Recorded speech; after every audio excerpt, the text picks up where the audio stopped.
Yo, what's it doing? Headliner Nation, we're back with our week 17 tight end rankings.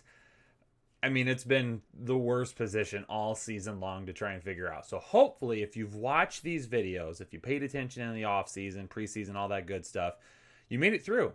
You made it through the season and you did a decent job of utilizing the tight end position. So we got one more week to try and make our way through it. Had some guys just ruled out right before the recording, so I had to go through and update that and everything. So there's probably going to be even more things that change before we even get to kick off on Sunday. So just make sure that you're keeping up to date on all of your players, seeing if anyone is going to be ruled out or not. Now, before I talk about my week 17 rankings, don't forget, we're here all off season long, so don't go anywhere. Turn the notifications on, and anytime a video drops, you'll know that you can come over here and get prepared for the 2021 fantasy football season. And the best way to dominate your fantasy leagues in 2021, well, it's going to be ordering the Fantasy Headliners Draft Guide. So head to thefantasyheadliners.com. You can pre-order it right now. You get a little bit of a discount as well. And when it drops later in the year, you'll be 100% ready to roll. So Headliner Nation, let's do it to it. Let's jump into the top 20. I think I said top 30 a few minutes ago. We're not talking about the top 30 tight ends. We are talking about the top 20 tight ends, though. Number 20 coming in, Jimmy Graham, coming off a big week, but it's a risk starting him, especially with how much Cole Kmet has been playing recently. Number 19, Dalton Schultz. If you like blandness, if you like average, if you don't want any upside, if you like 4 to 6 fantasy points a game, Dalton Schultz is your guy. That's all there is to it with Dalton Schultz. Number 18, Jared Cook. Number 17, Hayden Hurst. They're kind of in the same boat for me. You know, both of these guys have a little bit of touchdown upside with them because where they are in their respective team rotations, especially with their wide receiver ones being out, Michael Thomas, Julio Jones, Hayden Hurst, and Jared Cook are both going to be very, very touchdown dependent. If you want a lot of volume, probably not going to get it. If you want to get a touchdown, these two are pretty good bets. And number 16, Dawson Knox. Dawson Knox is coming on here at the end of the year. I mean, he's looking like a guy that definitely could be a fantasy contributor in 2021, and I wouldn't be surprised. I mean, since week 13, the guy has, at least 20 yards. He has 3 touchdowns in his last 5 games. At least 4 targets in every game since week 13, at least 4 targets in all but 1 game dating back to week 10. So, I mean, he's a guy this week with Cole Beasley possibly being out, looking like he's doubtful now. Dawson Knox is a decent bet to run out there and get you some looks, get you some targets. I mean, he's going to be that intermediate guy that Cole Beasley technically has been as of recent. So Dawson Knox, liking the way he looks this week.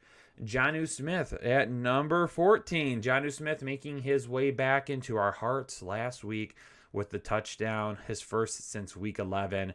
Definitely getting on the field a little bit more as of recently. The snaps aren't where they were really at the beginning of the year, but he saw 93% of snaps against Detroit. He did see 73% of the snaps last week against Green Bay. So let's hope that he stays in that 70% range. Was more towards 80 earlier in the year before he got hurt.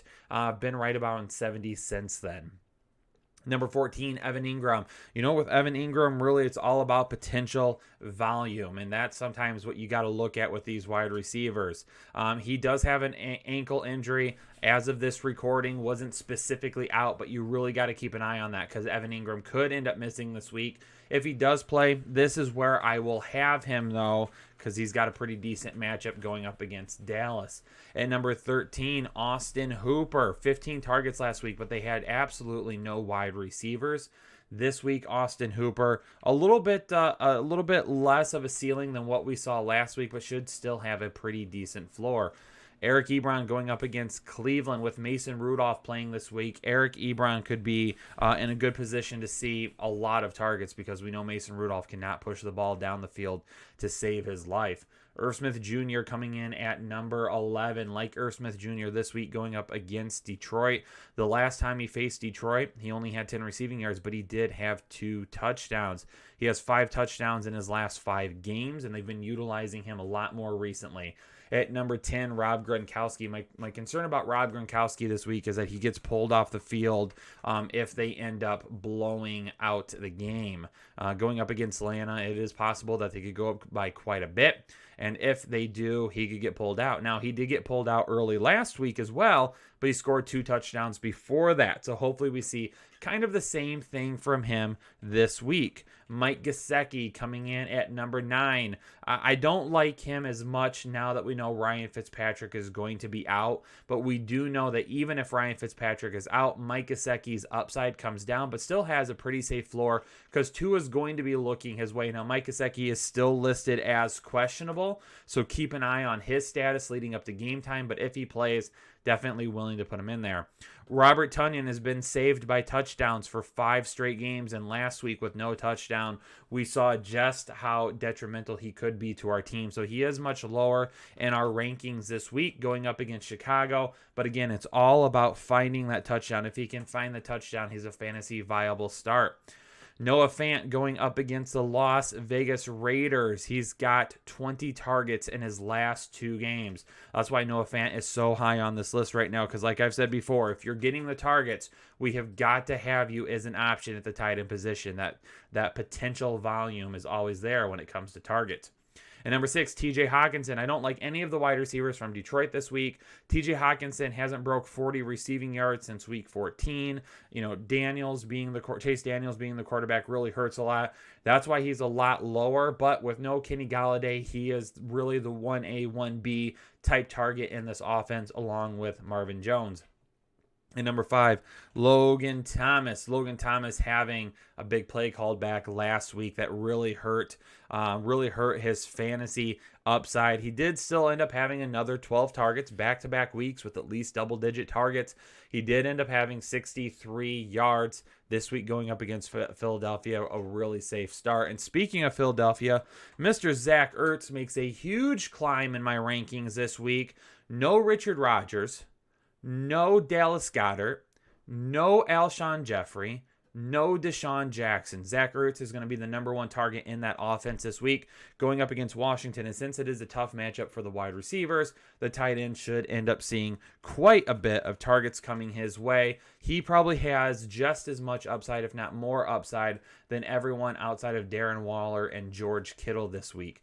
Mark Andrews coming in at number 3 this week, getting the Cincinnati Bengals. The Cincinnati Bengals can't stop tight ends to save their lives this year. He's going to have another huge upside opportunity, especially with how Lamar Jackson and this offense has been performing over the last several weeks. George Kittle at number 2. Gotta love George Kittle this week. Even on limited snaps, only played 50% of the snaps last week. Still had 92 yards on 4 receptions. Missing both Brandon Ayuk and Deebo Samuel this week against Seattle. Expect George Kittle to see the ball come his way quite often. Lots of upside this week, which is exactly what we want from the position. And then Darren Waller, as always, you got to have Darren Waller in there. Dude has at least 100 receiving yards in 3 of his last 4 games. Balling out right now, the number 1 target in that offense, finishing the season strong, and should do the same thing going up against the Denver Broncos this week. Well, there you have it, Headliner Nation. Thanks so much for tuning into this episode and checking out my wide receiver rankings for week 17. Don't forget, stick around all off season. We will be here. If you appreciate the content, hit that like button. If you're new here to the Fantasy Headliners and have never watched before, hit that subscribe button, become a part of Headliner Nation today. And if you have any questions I didn't answer for you, make sure you do that and leave those comments down below. See y'all later. Stay safe and stay healthy. I'll catch you on the next episode of the Fantasy Headliners.